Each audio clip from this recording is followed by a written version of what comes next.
যুক্তরাজ্যের প্রধানমন্ত্রী Keir Starmer জানিয়েছেন, পারমাণবিক বোমা বহনে সক্ষম ১২টি মার্কিন F-35 যুদ্ধবিমান কিনবে যুক্তরাজ্য। এই বিমানগুলো হবে তাদের পারমাণবিক বহরের একটি বড় সম্প্রসারণ। ব্রিটিশ সরকার এটিকে এক প্রজন্মের মধ্যে যুক্তরাজ্যের পারমাণবিক অবস্থানের সবচেয়ে বড় শক্তিশালীকরণ বলে অভিহিত করেছে। নেদারল্যান্ডসে ন্যাটো শীর্ষ সম্মেলনে যোগদানের সময় স্টারমার এই ঘোষণা দেন।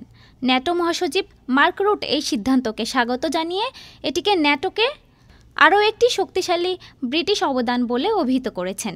উল্লেখ্য, স্নায়ুযুদ্ধের সমাপ্তির পর ১৯৯০-এর দশকে যুক্তরাজ্য পর্যায়ক্রমে আকাশ থেকে নিক্ষেপিত পারমাণবিক অস্ত্র বন্ধ করে দেয়।